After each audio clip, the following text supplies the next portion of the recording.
모방은 창조의 어머니다라는 말이 있습니다. 이게 무슨 말입니까? 무언가 나만의 창작물을 가지려면은 처음에는 이미 대가에 이른 그 사람의 작품을 그대로 카피하는 것부터 시작해야 한다라는 것이죠. 예를 들어서 그림을 그리는데 나만의 창작 그림을 그리려면은 처음에는 유명한 다른 화가의 그림을 그대로 따라 그리는 그런 연습을 충분히 해야 하고, 그러다 보면은 나중에는 나만의 스타일이 탄생한다라는 것이죠. 사실 유명한 화가의 작품을 모방해서 그리다 보면은 그 사람의 그 작품을 그대로 그릴 수 없다라는 사실을 금방 깨닫게 됩니다. 아무리 그대로 그리려 해도 섬세한 디테일들이 다르기 때문에 완전히 똑같이 그릴 수는 없게 되는 것이죠. 그러다 보니까 유명 화가와는 다른 나만의 특색 있는 그런 그림이 나올 수 있다라는 것입니다. 노래를 부르는 것도 마찬가지죠. 처음에는 유명 가수의 노래를 계속 듣고 계속해서 그대로 부르려고 노력을 해야 하는 것입니다. 그러다 보면은 정말로 나중에는 그 가수처럼 비슷하게 부를 수 있게 되는 것이고, 거기에서 나만의 장점과 또 나만의 스타일을 발견하게 되면은 이제 나만의 독특한 노래를 부를 수 있게 되는 것입니다. 그래서 모방이라는 것이 다 나쁜 것만은 아닙니다. 목사님들도 처음에 설교를 시작할 때는 유명한 다른 목사님들은 어떻게 설교하시나 다른 목사님들의 설교 영상을 참조하기도 하고, 다른 목사님의 그 설교 본문을 또 참조하기도 하는 것입니다. 제가 한국에서 섬기던 교회의 목사님은 전 할렐루야 교회의 김상봉 목사님의 설교 테이프를 마르고 닳도록 수백 번, 수천 번씩 들어서 자신의 설교에 기초를 쌓았다라는 그런 간증을 들은 적이 있습니다. 그렇습니다. 대가를 모방하는 그것은 바로 창작의 시작입니다. 그럼 우리 그리스도인들이 모방해야 하고, 우리 그리스도인들이 따라야 하고, 이제 섬겨야 하는 분은 누구이겠습니까? 바로 예수 그리스도입니다. 그분의 삶을 따르고, 그분의 신앙을 따르고, 그분의 생각을 우리가 모방해야 하는 것입니다. 물론 우리가 아무리 따르려 해도 주님은 신이시기 때문에 우리의 따름은 너무나 부족하고 연약한 것입니다. 하지만 성경에 기록되어 있는 예수님의 삶을 본받기 위해서 우리가 최선을 다해서 살아갈 때 우리의 인생은 점점 더 주님을 닮은 모습으로 변화가게 되는 것이고, 우리의 삶은 달라질 수 있는 것입니다. 여러분, 그럼 우리가 주님을 모방하고 따르고 닮아가기 위해서 가장 먼저 해야 하는 일이 무엇이겠습니까? 그것은 바로 주님의 말씀에 순종하는 일입니다. 순종이 제사보다 낫다라고 말씀하셨습니다. 이 말은 잘못 오해하면 예배는 드리지 않아도 되고 그냥 순종만 하면 된다라고 생각할 수도 있겠지만 그런 말은 아닙니다. 그럼 무슨 뜻입니까? 순종하는 것이 잘못된 제사를 드리는 것보다 낫다라는 것이죠. 형식적인 예배, 사람의 편리와 사람을 좋게 만드는 그런 예배보다도 순종하는 것이 더 낫다라는 것입니다. 여러분, 우리가 하나님의 말씀에 100% 순종할 수만 있다면 우리는 이미 최고의 믿음의 경지에 오른 사람이 될 것입니다. 그러나 불행하게도 우리가 이 땅에 살아갈 동안에는 절대로 100% 주님의 말씀에 순종하면서 살아갈 수는 없습니다. 왜입니까? 마귀가 우리를 순종하지 못하도록 방해하고 있기 때문입니다. 그러나 그렇다고 해서 우리가 늘 당하고만 있을 수는 없는 것이죠. 마귀 사탄의 방해를 극복하고 순종의 삶을 살아가기 위해서 우리는 최선을 다해야 하는 것입니다. 나의 의지적으로 자신을 쳐서 순종의 삶을 살아갈 수 있도록 우리의 삶을 이끌어내야 한다라는 것이죠. 예배하지 못하도록 방해하고, 기도하지 못하도록 방해하고, 말씀을 읽거나 말씀을 듣는 일을 방해합니다. 그럴 때마다 성령 하나님께 도움을 요청하십시오. 이기게 도와주세요. 승리하게 도와주세요. 기도하시기 바랍니다. 우리가 최선의 모습으로 주님의 말씀에 순종하면은, 주님의 뜻대로 말씀대로 살아가면은 우리의 인생에는 날마다 기적을 보게 되고 날마다 주님의 도우심을 경험하게 되는 것입니다. 오늘 본문에는 하나님의 말씀대로 순종하여서 기적을 체험하고 또 하나님의 살아계심을 다시 한번 확인하는 그런 사건이 일어났습니다. 그 유명한 여리고성 함락 사건입니다. 드디어 역사적인 가나안 정복이 시작되는 순간입니다. 가나안 땅이 아브라함과 후손들에게 약속으로 주어진 이후에 야곱의 후손들은 이날이 오기만을 간절히 갈망해 왔습니다. 이스라엘 백성들은 전세를 가다듬고 무기를 잘 준비하여서 여리고성을 공격하라라는 하나님의 명령만을 기다리고 있었습니다. 하지만 그들의 기대와는 달리 전쟁을 통한 승리가 아니라 하나님께서는 다시 한번 기적을 베푸셔서 이스라엘에게 승리를 안겨주기를 원하셨습니다. 여리고의 성벽이 무기에 의해서 파괴된 것이 아니라 이스라엘의 순종에 의해서 무너지게 되는 것입니다. 마치 하나님께서 베푸신 기적을 통해서 이스라엘 백성들이 도저히 건널 수 없었던 요단강을 건너게 해주셨던 것처럼 이번에도 여리고성을 건너게 해주실 것입니다. 이번 사건도 중요한 것은 역시 전쟁의 어떤 전술이나 어떤 무기가 아니라 이스라엘 백성들의 순종과 성결이 성공과 실패를 좌우한다라는 사실을 강조해 주고 있는 것이죠. 여리고성은 사람들이 살기 시작한 가장 오래된 도시였습니다. 여리고성은 폭이 약 200m에 길이가 약 100m에 달하는 그 당시 수준에 비춰서 보면은 중간 규모의 도시국가였다라는 것이죠. 이 정도 규모의 성 안에는 약 2,000명 정도의 사람이 거주했던 것으로 보입니다. 물론 성 안에 사는 사람보다는 성 주변에 살고 있던 사람이 훨씬 더 많았다라는 것도 확인된 사실입니다. 그리고 여리고성의 함락은 하나님의 구원의 실제적인 예요, 표본이다라는 것이죠. 하지만 여리고성은 결코 쉽게 그렇게 만만하게 무너질 성이 아니었습니다. 본문 1절을 같이 읽어보겠습니다. 이스라엘 자손들로 말미암아 여리고는 굳게 닫혔고 출입하는 자가 없더라. 아멘. 여기서 굳게 닫혔다라는 것은 볼트로 죄고 빗장을 걸었다라는 의미입니다. 여리고성처럼 튼튼한 성벽을 과시하는 성이 그것에 더해서 빗장을 걸어 잠궜다라는 것은 이 성이 난공불락의 성이다라는 것을 의미해주고 있는 것이죠. 이런 성을 함락하기 위해서는 기적이 필요한 것입니다. 홍수 때 범람하는 요단강을 건너기 위해 기적이 필요했던 것처럼 이스라엘이 여리고성을 정복하려면 기적이 필요하다라는 것이죠. 여러분, 우리들에게도 기적이 필요합니다. 경제적인 어려움이 타개되는 기적이 필요하고 우리의 건강이 회복되는 기적이 필요합니다. 교회가 놀랍게 성장하는 기적이 필요합니다. 무엇보다도 교회 공동체에 속한 우리의 믿음이 회복되는 기적이 필요합니다. 아직 하나님을 만나지 못한 분들에게는 인격적으로 하나님을 만나게 되는 기적이 필요합니다. 세상에서 방황하는 우리 자녀들이 하나님께로 돌아오는 기적이 필요합니다. 우리 자녀들이 성령 하나님을 만나 주님의 강한 용사가 되는 기적이 필요합니다. 하나님의 기적이 필요한 우리에게 하나님께서 말씀하십니다. 본문 2절을 같이 읽어보겠습니다. 여호와께서 여호수아에게 이르시되 보라 내가 여리고와 그 왕과 용사들을 내 손에 넘겨주었으니 아멘. 내 손에 넘겨주겠다라고 말씀하십니다. 하나님께서는 여호수아와 이스라엘 백성들이 여리고성을 상대로 이미 승리한 것이나 다름없다라고 말씀해 주시는 것입니다. 그렇습니다. 우리도 이미 승리하였음을 믿으시기 바랍니다. 예수님께서 이 땅에 초림하셔서 십자가를 지시고 우리를 대속해서 죽으심으로 우리는 죄에서 승리하였습니다. 예수님께서 돌아가신 지 사흘 만에 다시 부활하심으로 모든 어둠의 권세 그리고 모든 사단의 권세로부터 노임받았고 이미 승리하였습니다. 이미 기적은 일어났고 저와 여러분들은 이미 승리하였다라는 사실을 믿으시기 바랍니다.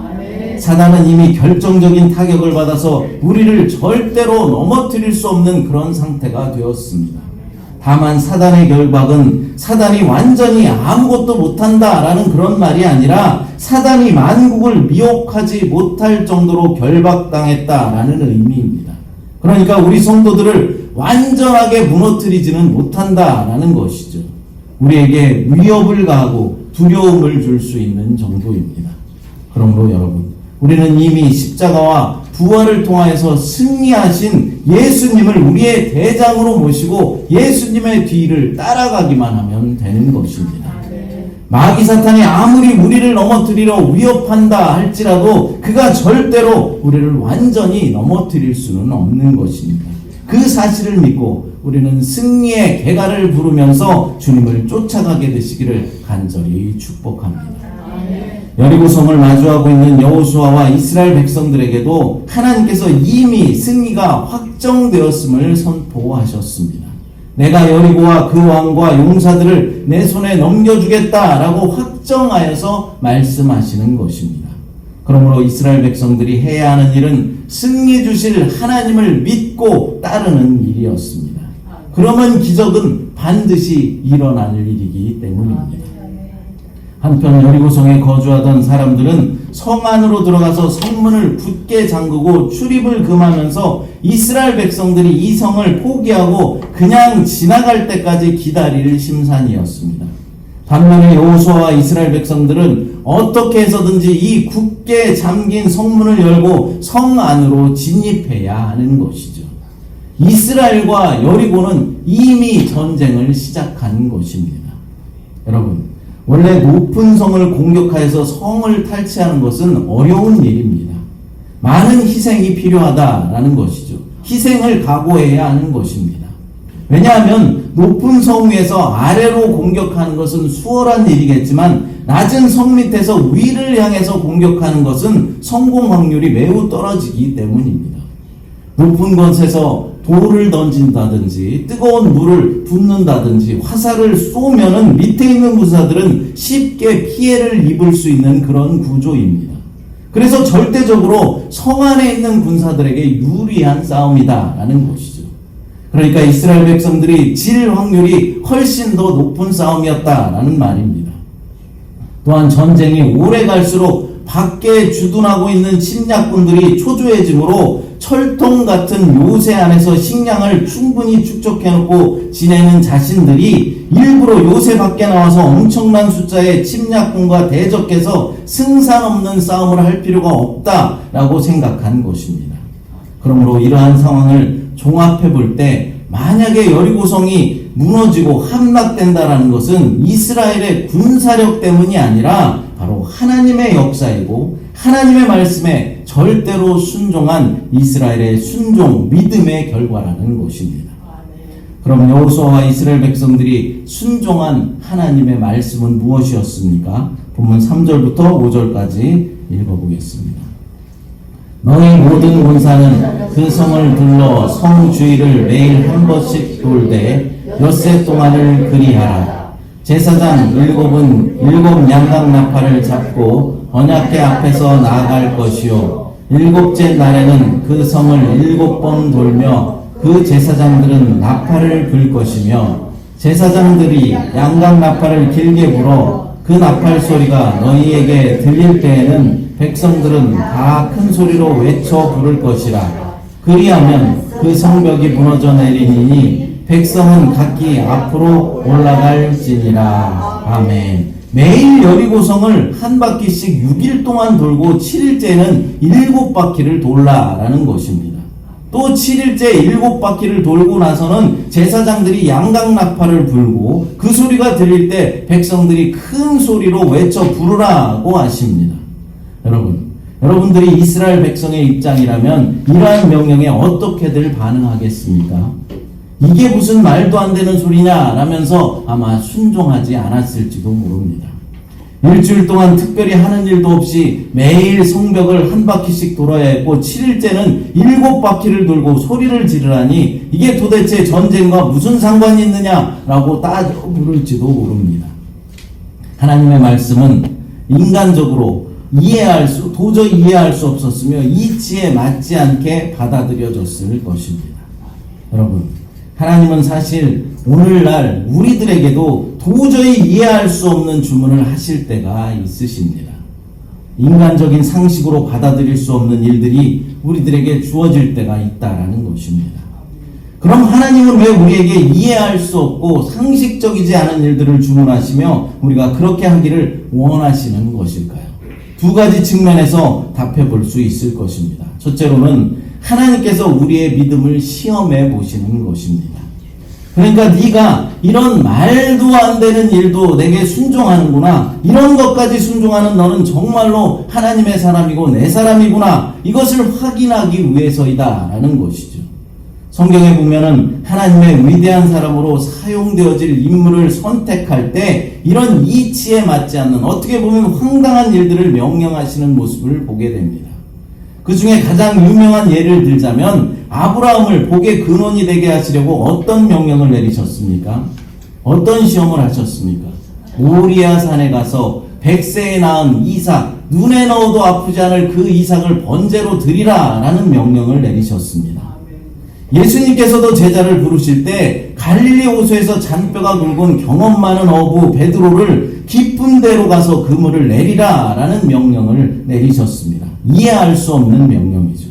이미 베드로는 밤이 새도록 물고기를 잡았으나 한 마리도 잡을 수 없었고 깊은 곳에는 물고기가 없다라는 사실도 잘 알고 있었습니다.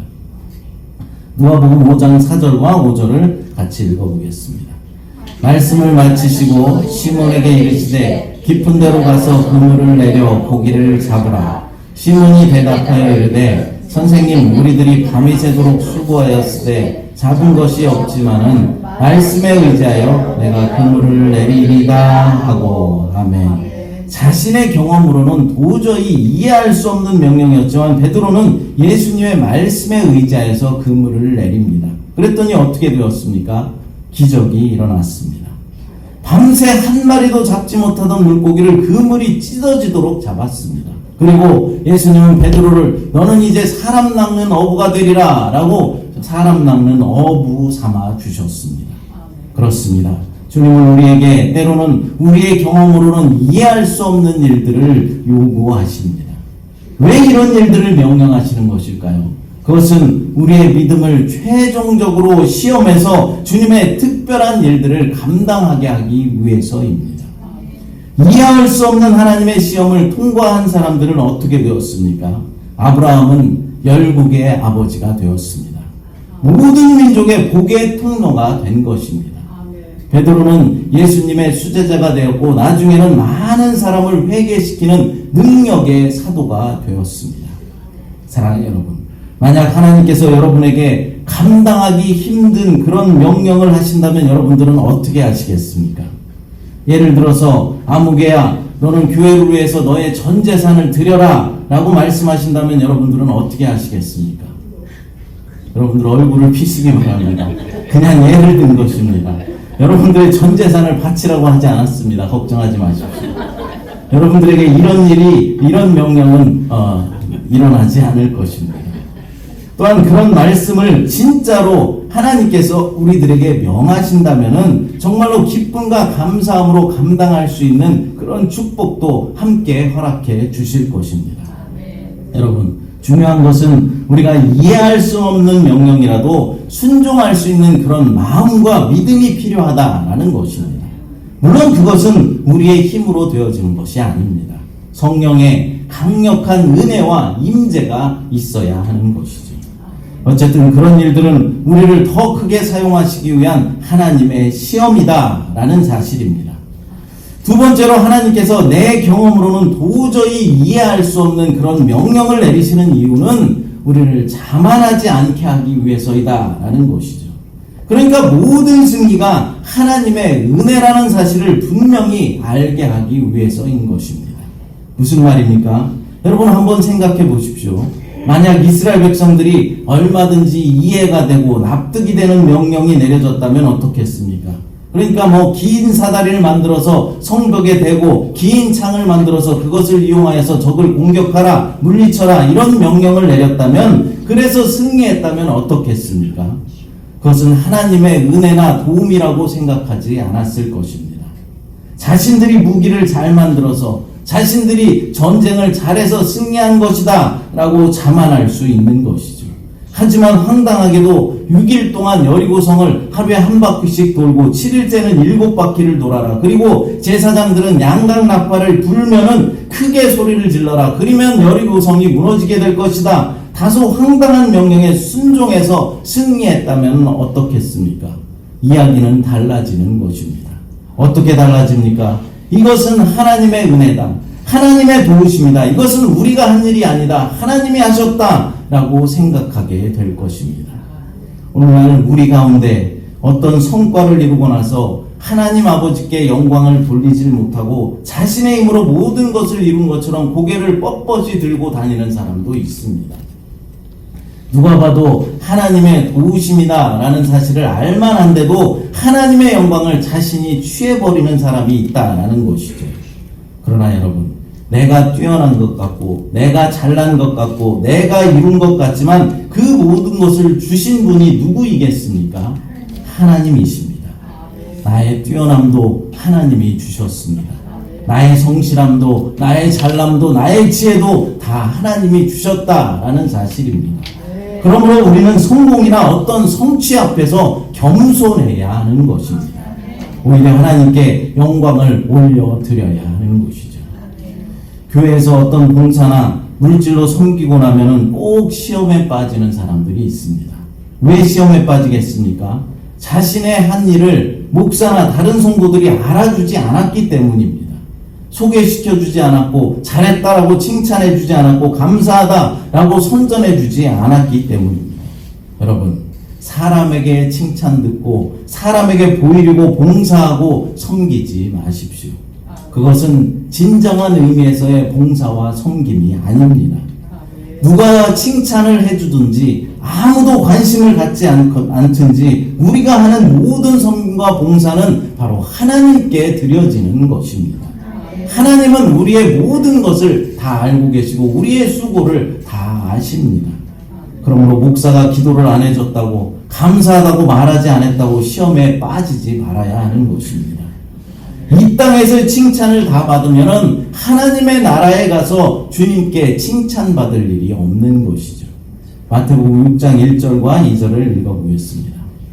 사람에게 보이려고 그들 앞에서 너희 의를 행하지 않도록 주의하라.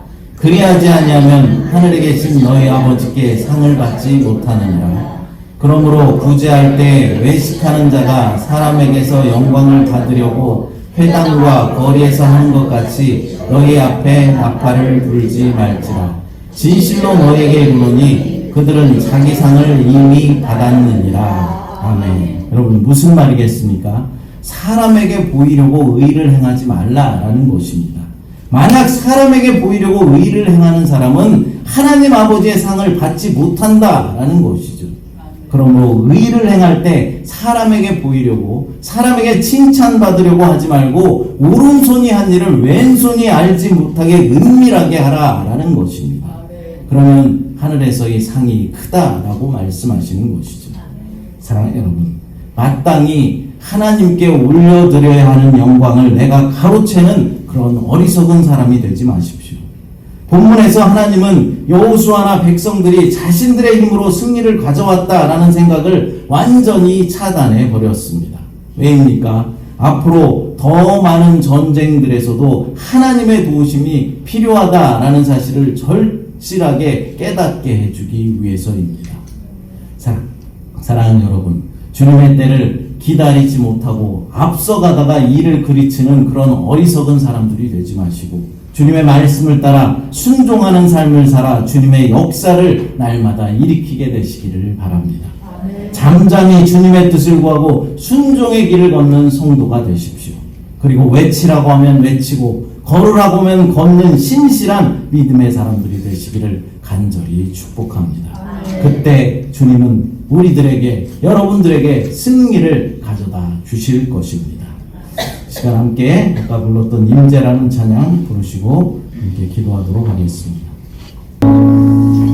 사랑의 아버지 하나님, 감사합니다. 오늘 이스라엘 백성들이 여리고성을 점령하기 위해서 하나님의 명령에 순종하는 모습을 보았습니다.